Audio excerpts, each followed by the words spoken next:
ny fampianaran-dison'ny fampijaliana mandrakizay.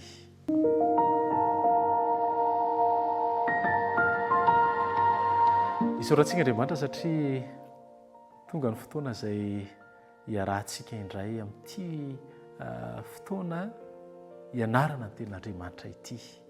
Ankehitriny tsika dia hijery ny lohahevitra hoe ny fampianaran-diso ny fampijaliana mandrakizay. Alohany tena handiniantsika izany sy hianarantsika izany ny tenin'Andriamanitra izany andao hiaraka hivavaka isika. Ray be fitiavanao, misaotra anao hatrany izahay satria tonga indray ny fotoana izay hianarana ny teninao. Manatre ny fotoana izay hiarana eto ary mifaneno masina no angatany manokana mba hitoetra mandrakariva atao anatinay. Ary ny faniriana ihany koa dia mba ho ampatsahivinao mandrakarivanay fa ianao dia ilay fitiavana amin'ny anaran'i Jesosy Kristy no hanononanay mivavaka. Amen. Tiako aloha no mampatsiahy alohan'ny tena hidirantsika ao amin'ny fianarana ny tenin'Andriamanitra.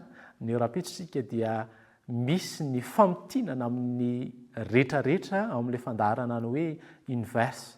Hiaraka amin'ireo namana isika manasanao mba hiaraka ao anatin'izany. Tsy haritra fotsiny iny fa izao dia hiaraka andinika n'ilay tenin'Andriamanitra tsika ny amin'ilay hoe ny elo.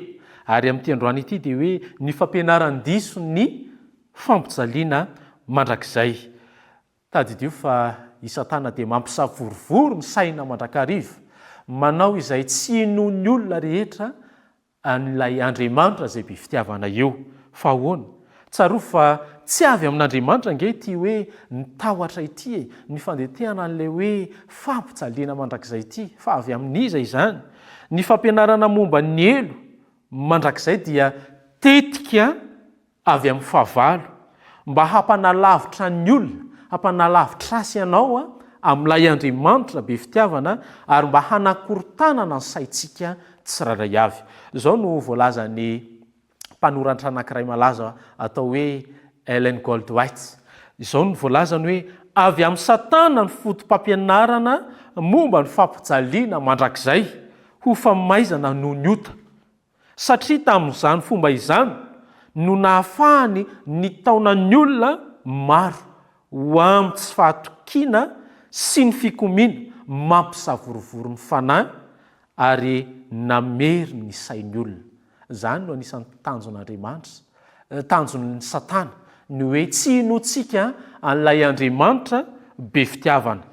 Ry havana malala, tiako no mamerina aminao mandrakariva hoe tsy mpampijaly io Andriamanitra io, fa ray feno famondrapo, ray be fitiavana. Ary mamela ny helokontsika mandrakariva izy raha toa ka tao anatin'ny raha toa ka tao anatin'izany hoe lalan-diso zany isika, ka raha toa ka nanota dia tsaroa fa mamela heloka ao antsika Andriamanitra. Miverena araka n'ilay tenin'Andriamanitra, araka ny lohahevitra izay nijerevantsika omaly, miala amin'ny lalan-dratsinareo fa vonona izy ny andray antsika mandrakariva. Zay mahabe fitiavana azy.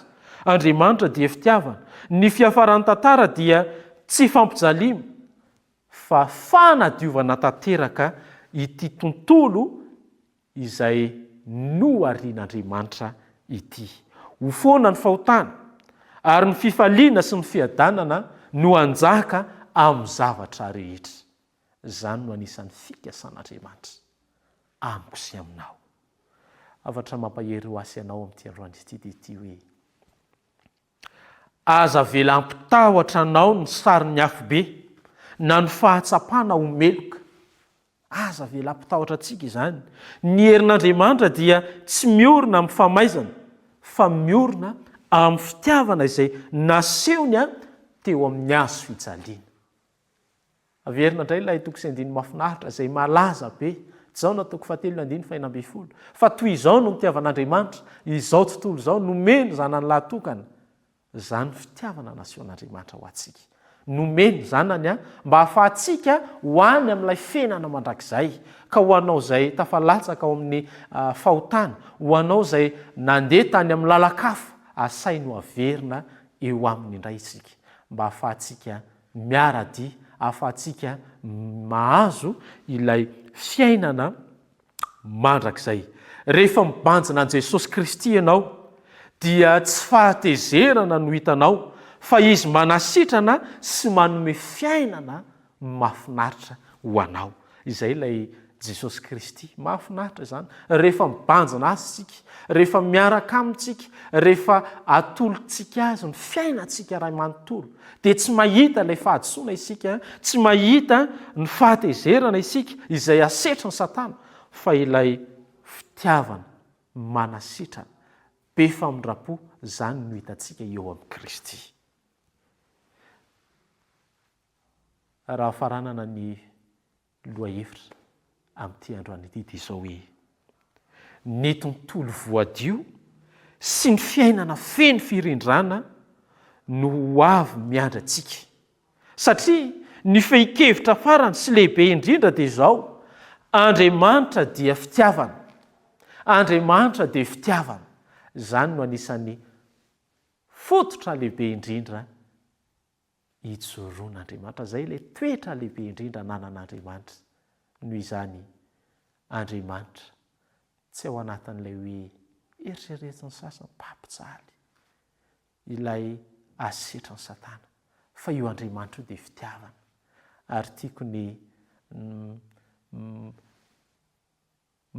mampirisika antsika amin'ity androany ity, satria Andriamanitra dia fitiavana, andao mba hizara izany fitiavan'Andriamanitra izany koa isika. Satria betsaka ireo hevitra hevi-diso omeny Satana etsy eroa eto amin'izao tontolo izao. Andeha isika hizara izany fitiavan'Andriamanitra izany, andeha isika hizara ny famindrapo izay ananan'Andriamanitra izany. Tompony hitasy anao mba ho fantsona mpizara ny fitiavan'Andriamanitra ny isika tsirairay avy. Ny fiadanan'ny tompony ho ankisoa aminao ary ny fitiavany mandrakizay ny ho amintsika tsiraray avy. Hivavaka isika. Rainay izay ny an-danitro, isaoranay lehibe ianao tamin'ity androany ity, fa nanadio ny sainay, fa tsy Andriamanitra mpampijaly mandrakizay ianao, fa ilay Satana izay efa nikomy hatrizay no miezaka manaparitaka izany. Fa tamin'ity androany ity dia nampafantatra anay ianao fa ianao ilay Andriamanitra fitiavana be famindrapo, be fiantrano, ka mamela ny elokay na dia mpanota aza izahay. Raiso izay tompo malalo, ary angatanay hatrany fananao analanay, tari-dalananay mba ho eo aminao mandrakariva. Ny fanirianay dia mba hitantana anay ianao, hanome anay fiadanana ianao, ary mba hitana ihany koa ianao amin'ny anaran'i Jesosy Kristy ireny ihany. Amen.